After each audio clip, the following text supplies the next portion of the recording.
Hello student, मैं हूं sir Imran Khan और आज आपके सामने मैं second order linear differential equation का कुछ प्रॉब्लम लेकर आया हूँ। स्टूडेंट मेरा जो प्रीवियस लेक्चर में मैंने second order linear differential equation क्या है और वो डिफरेंशियल इक्वेशन किस स्टेप्स में सॉल्व करता है और उसके अंदर जो कॉम्प्लीमेंट्री फंक्शन, पार्टिकुलर इंटीग्रल, ये सब कैसे फाइंड आउट करता है और नेक्स्ट उन डिफरेंशियल इक्वेशन को कैसे सॉल्व करता है, उनका प्रोसेस और कुछ एग्जांपल मैंने दिया प्रीवियस लेक्चर में।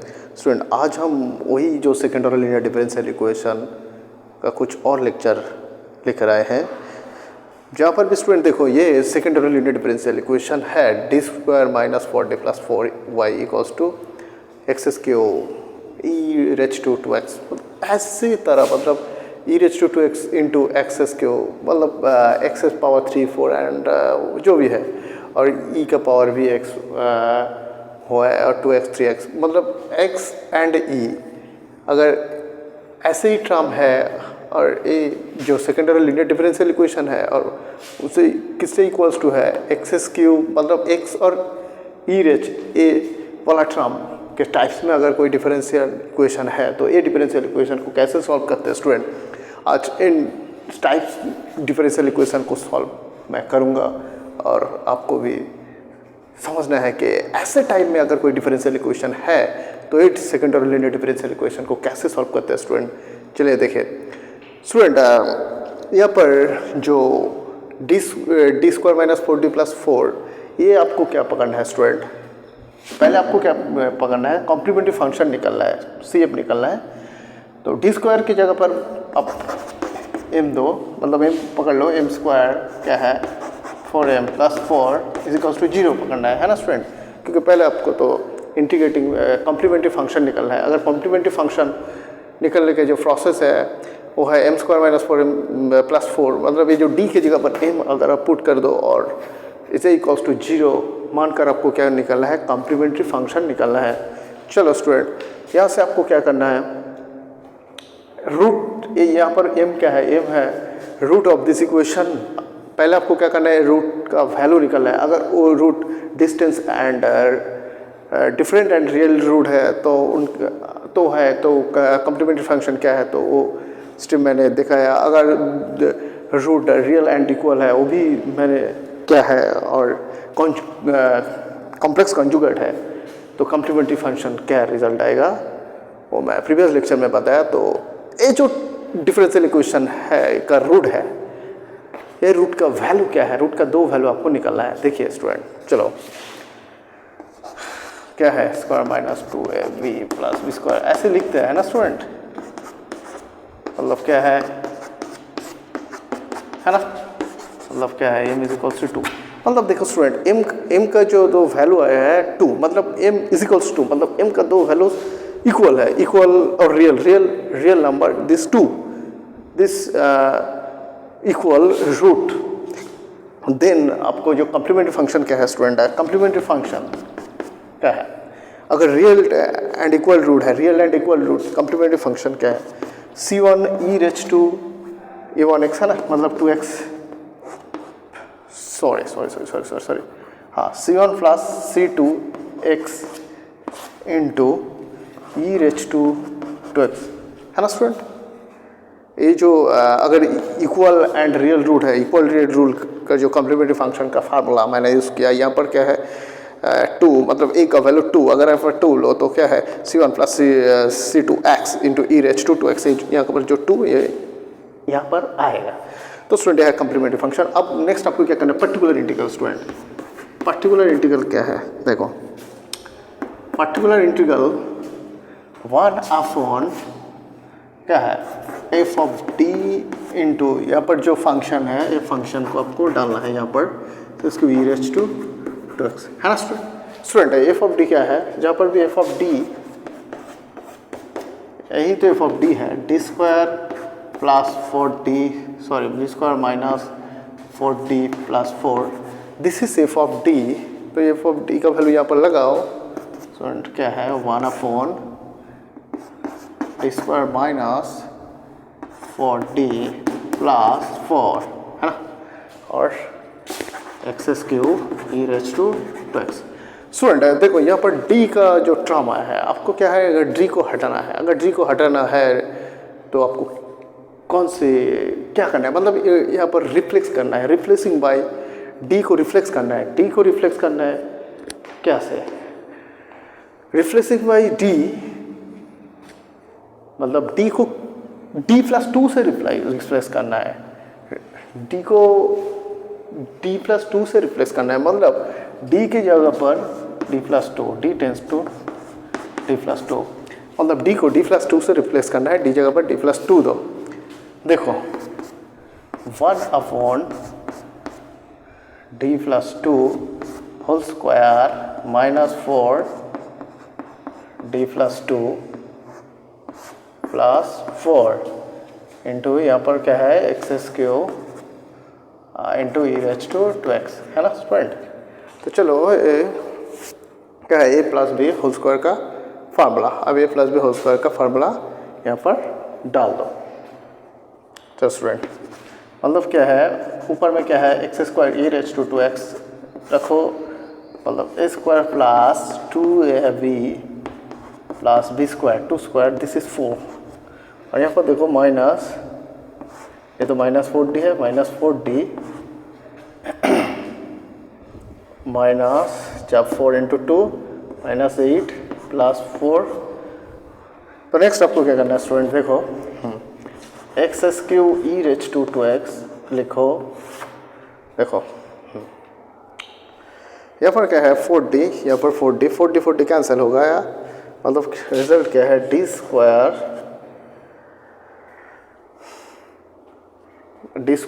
प्लस देखो स्टूडेंट d² और 4d तो कैंसिल आउट हो गया, +4 -8 -4 +4 मतलब सिर्फ कैंसिल होगा, रिजल्ट आपको क्या है x³ e raise to by d²। Student हाँ, अगर ऐसे ही आया है तो नेक्स्ट आपको क्या करना है स्टूडेंट, मैंने प्रीवियस लेक्चर में मैंने बताया, अगर 1/d है तो मतलब क्या है, एक बार डिफरेंशिएट करना है, मान लीजिए x इंटू 1/d, मतलब कि x का एक बार इंटीग्रेट करना है, मतलब अगर 1/d है तो क्या है x dx आपको लेना है, अगर 1/d² मतलब क्या है x dx इंटीग्रेशन का जो वैल्यू है उनको भी और एक बार इंटीग्रेट करना है, मतलब यहाँ पर x का 2 बार इंटीग्रेट करना है, ऐसे है। तो यहाँ पर क्या है d² into 1/d² x³ e raise to, मतलब x³ को आपको 2 बार इंटीग्रेट करना है। तो चलिए स्टूडेंट मैं दोनों बार इंटीग्रेट अगर कर लिया तो रिजल्ट क्या है, देखो यहाँ पर देखो स्टूडेंट, अब पहले आपको x³ को एक बार इंटीग्रेट करो, क्या है x4 है ना, x अगर x³ को एक बार इंटीग्रेट करो तो क्या है x4/4, फिर इसका और एक बार इंटीग्रेट करो तो क्या बन जाएगा, मतलब 1/4 तो रहेगा इंटू x5 डिवाइडेड 5, मतलब क्या है x5/20 स्टूडेंट, है ना। तो स्टूडेंट 5/20 यहाँ पर आया है, मतलब अब अगर x³ d² मतलब क्या है, यहाँ पर देखो x5/20 है ना, और ई रेज टू 2x। स्टूडेंट देखो ये जो पर्टिकुलर इंटीग्रल का रिजल्ट यही है, मतलब देखो यहाँ पर d हट गया और रिजल्ट मिल गया। स्टूडेंट तो ऐसे तरह ये डिफरेंशियल इक्वेशन का जो पर्टिकुलर इंटीग्रल इस तरह सॉल्व करता है। स्टूडेंट आपको क्या करना है, d को हटाना है, एक फंक्शन ऑफ d को हटाना है, मतलब d को यहाँ पर रिफ्लेक्स कर दिया। तो स्टूडेंट ऐसे टाइप में अगर कोई डिफरेंशियल इक्वेशन है, second order linear differential equation ऐसे टाइप का है, तो आपको क्या करना है, d को हटाना है। d को हटाने का प्रोसेस क्या है, d की जगह पर रिफ्लेक्स करना है d+2, कहीं पर d+1 भी आ सकता है, d+3 आ सकता है, वो आपको इक्वेशन देखकर पता करना है। d को रिफ्लेक्स करने में आपको क्या पकड़ना है ना स्टूडेंट। तो चलिए स्टूडेंट पर्टिकुलर इंटीग्रल तो हो गया और कॉम्प्लीमेंट्री फंक्शन तो मैंने पहले निकल लिया। तो रिक्वायर्ड सॉल्यूशन क्या है, मतलब ये जो इंटीग्रेशन का आंसर क्या है वो है रिकॉर्ड सोल्यूशन, जो आप कंप्लीट सोल्यूशन बोलते हैं। मैं कंप्लीट सोल्यूशन लिख देता हूँ, CS क्या है देखो यहाँ पर। रिकॉर्ड सोल्यूशन क्या है, कम्प्लीमेंट्री फंक्शन पर particular integral, complementary function plus particular integral this equation का रिजल्ट है। तो कम्प्लीमेंट्री फंक्शन तो यही है, तो C1 C2x into e raise to 2x plus, ये तो कम्प्लीमेंट्री फंक्शन लिख दिया, और पर्टिकुलर इंटीग्रल लेना है। पर्टिकुलर इंटीग्रल आपको क्या वैल्यू है यहाँ पर दे दिया, देखो x⁻5/20 e raise to 2x। This is answer in equation. Student ये जो डिफरेंशियल इक्वेशन का आंसर यही है स्टूडेंट मेरे ख्याल से इतना डिफिकल्ट नहीं है, क्योंकि आपको सिर्फ ऐसे टाइप का है तो उस प्रोसेस में आपको आगे बढ़ना है। आपको सिर्फ इसका टर्म देकर प्रोसेस को आगे बढ़ना है। आप कैसे प्रोसेस में इसका सॉल्व करें, कैसे प्रोसेस को इन डिफरेंशियल इक्वेशन का डी को हटाए। चलिए स्टूडेंट, तो स्टूडेंट चलिए कुछ और एक क्वेश्चन लेते हैं।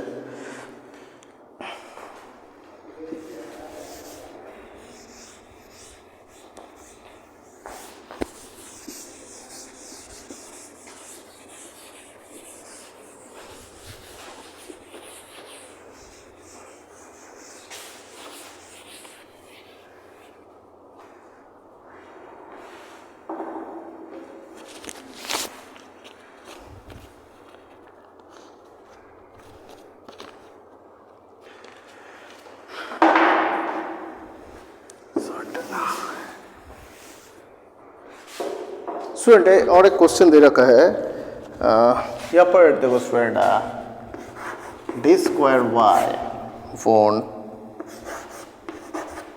डी एक्स स्क्वायर -2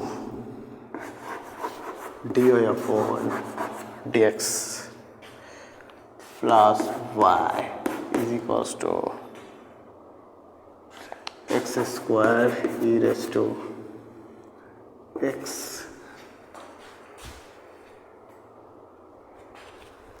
स्टूडेंट ये डिफरेंशियल इक्वेशन है। देखो स्टूडेंट पहले जो डिफरेंशियल इक्वेशन, अभी जो डिफरेंशियल इक्वेशन सॉल्व किया कुछ टाइम से पहले, तो इन्हीं तरह है।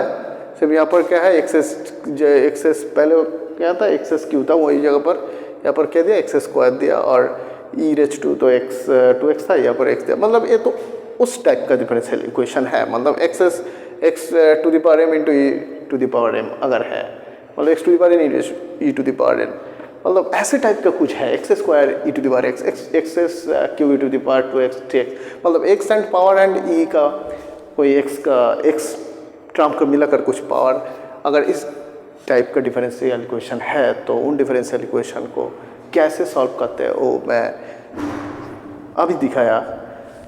तो उसी तरह ये डिफरेंशियल इक्वेशन को सॉल्व करना है। चलिए स्टूडेंट ये देखो, ये d square y by d x square, क्योंकि ये d square upon d x square सिर्फ d square upon d x square क्या है, डिफरेंशियल ऑपरेटर है। यहाँ पर क्या है, d y d x differential operator है। तो आप इसको डायरेक्टली डिफरेंशियल ऑपरेटर फॉर्म में लिखो। मैंने प्रीवियस लेक्चर में बताया, D square by d x square मतलब डी स्क्वायर बन जाएगा, है ना, और 2d अब लिख सकते हैं।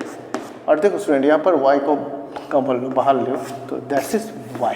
अगर y से मल्टीप्लाई हो तो d square y upon d x square and d y upon d x ऐसे ही बन जाएगा। तो आप यहाँ पर क्या है, डिफरेंशियल ऑपरेटर फॉर्म में लिखा है और y को बाहर ले आया है। चलो स्टूडेंट यहाँ पर एक्स स्क्वायर जो है वो रखो यहाँ पर। तो स्टूडेंट पहले आपको क्या करना है, कम्प्लीमेंट्री फंक्शन निकलना है। कम्प्लीमेंट्री फंक्शन क्या है, देखो स्टूडेंट ये तो हमको m पकड़ लो, m स्क्वायर 2m प्लस 1 इसको आपको 0 पकड़ना है। तो स्टूडेंट देखो a क्या है, a स्क्वायर माइनस 2ab, मतलब यहाँ पर 1 मान लो। देखो a minus b whole square का फार्मूला आप लोअर क्लास में पढ़ा है, क्लास 8-9 में। ऐसे एक फार्मूला फॉर्म में आएगा। कौन सा फार्मूला है, a minus b whole square का फार्मूला है। Square minus 2ab plus b square, मतलब 1 को 1 स्क्वायर पकड़ लो। तो क्या है, a माइनस v क्या है 1 होल स्क्वायर, दिस इज 0। तो स्टूडेंट देखो यहाँ पर, हाँ, तो x वाला जो मतलब m का वैल्यू क्या है, यहाँ पर 1 है। m का 2 वैल्यू क्या है, एक वैल्यू 1, मतलब m का दोनों जो वैल्यू है वो इक्वल है, एक आया है, एक अगर m का वैल्यू एक वैल्यू आया है तो मतलब m तो दो वैल्यू क्या है वो इक्वल है, 1 भी है दो वैल्यू का, यहाँ पर m-1 इंटू m-1 आप लिख सकते हैं तो 1 भी 1 ही तो आएगा। मतलब ये जो रूट है ये इक्वल एंड रियल रूट है, क्योंकि 1 तो रियल है and this equal root. So the complementary function क्या है स्टूडेंट? कम्प्लीमेंट्री फंक्शन मैंने बोला c1x प्लस अगर रियल एंड इक्वल रूट है तो c1 plus c2x into e raise to ax, a का वैल्यू a क्या है 1 यहाँ पर मतलब x। This is complementary function of this equation. तो स्टूडेंट अब अभी आपको क्या करना है, पार्टिकुलर इंटीग्रल फाइंड आउट करना है। चलिए स्टूडेंट पार्टिकुलर इंटीग्रल क्या है मैंने बता दिया 1/f ऑफ d। तो स्टूडेंट ऐसे तो ऐसे एक तो है तो a d²/2d+1, ये जो है यहाँ से यहाँ तक ये क्या है f ऑफ d है, तो डायरेक्टली आप ये दे दो d²-2d + 1 है ना, और यहाँ पर जो है वो रखो x² इंटू e⁻x। स्टूडेंट देखो ये है। सो नेक्स्ट आपको क्या करना है, नेक्स्ट आपको d को क्या करना है स्टूडेंट, d को रिफ्लेक्स करना है स्टूडेंट। हाँ d को रिफ्लेक्स करना है। अगर मैंने बोला d की जगह पर d+1 d+2 जो भी आ सकता है, मतलब d को 0 यहाँ पर d को रिफ्लेक्स करने में d+1 d+2 अब देखते हैं कौन से यूज करने के इनका वैल्यू 0 नहीं होगा। अगर 0 है तो वो नहीं चलेगा, 0 नहीं होंगे यहाँ पर रिफ्लेक्स करने में। चलो d के जगह पर मैंने d+1 रिप्लेस कर दिया, replacing bye d into d+1, मतलब d के जगह पर d+1 रिप्लेस किया। चलो पर्टिकुलर इंटीग्रल फाइंड आउट हो जाए तो d+1 स्क्वायर -2 d+1 है ना +1, और ये यहाँ पर रखो क्या है तो मल्टीप्लाई है, मतलब यहाँ पर रख सकते हो आप, तो नहीं है। तो नेक्स्ट आपको क्या करना है x² e⁻x by a + b whole square का फार्मूला यहाँ पर डाल दो, मतलब क्या a² + 2d + 1 है ना, और -2d मल्टीप्लाई होगा -2 + 1। देखो स्टूडेंट क्या है x² e⁻x। नेक्स्ट आपको क्या करना है, देखो student +d -d this is cancel, यहाँ पर क्या है 1, अगर ये +1 है -2 है, मतलब -1 +1 दिस कैंसल, फिर क्या है d², सिर्फ वही टर्म यहाँ पर भी आ गया, सिर्फ x³ जगह पर x³ को इंटीग्रेशन करना है। पहले जो डिफरेंशियल इक्वेशन में जो टर्म है उसी टर्म में क्या है x³ को इंटीग्रेट किया 2 बार, यहाँ पर x² को 2 बार इंटीग्रेशन करना है। चलो इंटीग्रेशन x² 2 बार, अगर x² को आप एक बार इंटीग्रेशन करो, चलो क्या है इंटीग्रेशन x² dx लो, integration with respect to dx, हाँ क्या है x³ 3 एक बार इंटीग्रेशन करने में ऐसे मिला, और इसको फिर dx करो और एक बार ये d² दे दिया, तो क्या है 1/3 को बाहर ले और ये क्या है x4/4, मतलब क्या है, मतलब यहाँ पर आंसर क्या है, कम्प्लीमेंट्री फंक्शन का रिजल्ट क्या है 1/12 3 × 4 12 बन गया, और x⁴, मतलब ये x² और d² कैलकुलेट होकर, मतलब ये जो टर्म को इंटीग्रेशन बनकर ये रिजल्ट ऐसा है x² dx जगह पर x4/12 होगा, और e⁻x ऐसे ही रहेगा। तो स्टूडेंट ये है कम्प्लीमेंट्री फंक्शन का रिजल्ट, क्या है पर्टिकुलर इंटीग्रल का रिजल्ट क्या है x4/12 इंटू e⁻x। कैसे निकल लिया आपको, ये जगह पर आपको ध्यान देना है, ध्यान x²/d², e⁻x को यहाँ पर कुछ नहीं करना, वो उसी जगह पर रहने दो। आपको क्या करना है x²/d² को कैलकुलेट करना है, x²/d², मतलब x² को 2 बार आपको इंटीग्रेट करना है। अगर x² को 2 बार इंटीग्रेट करने का रिजल्ट क्या मिला, x² का d² में 2 बार x² का इंटीग्रेट किया, पहले x² का इंटीग्रेशन करने के बाद जो रिजल्ट मिला x³ 3 एक बार इंटीग्रेशन करने का रिजल्ट, अगर उसको और एक बार इंटीग्रेशन करना है, क्या है x⁴/12, मतलब एक्स स्क्वायर का 2 बार इंटीग्रेशन का x² का जो रिजल्ट है x⁴/12 और e⁻x तो रहेगा। तो मतलब यही कम्प्लीमेंट्री फंक्शन, तो ऐसे इतना डिफिकल्ट नहीं है स्टूडेंट, है ईजी है। आपको सिर्फ रिफ्लेक्स करना है, रिफ्लेक्स अगर ऐसे टाइप के हो तो रिफ्लेक्स करने के पर्टिकुलर इंटीग्रल आसान से सॉल्व हो गया। तो नेक्स्ट चलिए स्टूडेंट कम्प्लीमेंट्री कंप्लीट सॉल्यूशन पे आना है। कंप्लीट सॉल्यूशन क्या है स्टूडेंट, देखो complete solution student differential equation का जो कंप्लीट सॉल्यूशन है, कंप्लीट सॉल्यूशन क्या है?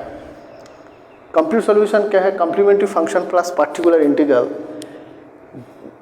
मिलाकर जो रिजल्ट है वो डिफरेंशियल इक्वेशन का आंसर है। कम्प्लीमेंट्री फंक्शन क्या है? C1 plus C2 x into e⁻x है ना, प्लस पर्टिकुलर इंटीग्रल आपको रखना है यहाँ पर। क्या है पर्टिकुलर इंटीग्रल? अभी फाइंड किया x²/2 e⁻x। This is answer this equation. Student A differential equation का आंसर यही है स्टूडेंट। ए इतना डिफिकल्ट नहीं है, सिर्फ आपको देखना है ए कैसे टाइप का है। अगर आपको टाइप अच्छे से याद है तो ऐसे टाइप का है तो हमको उस प्रोसेस में जाना है। आपको सिर्फ यही करना है x² e⁻2, मतलब x पावर एंड e का पावर x हो तो आपको ऐसे ही आगे बढ़ना है। यहाँ पर रिफ्लेक्स करना है d को, तो नेक्स्ट आपको पर्टिकुलर इंटीग्रल आसान से सॉल्व हो गया। और कम्प्लीमेंट्री फंक्शन तो ईजी है, तो नेक्स्ट कंप्लीट सॉल्यूशन हो जाएगा। तो चलिए स्टूडेंट आज का लेक्चर इसी पर ख़त्म करते हैं। नेक्स्ट लेक्चर में हम ये जो डिफरेंशियल इक्वेशन है, अगर ऐसे जगह पर कुछ कॉस एंड साइन ऐसे तरह कुछ टर्म हो तो उस टर्म का जो डिफरेंशियल इक्वेशन है उसको कैसे सॉल्व करते हैं हम नेक्स्ट लेक्चर में बताएंगे स्टूडेंट। तो आज का लेक्चर इसी पर ख़त्म करते हैं।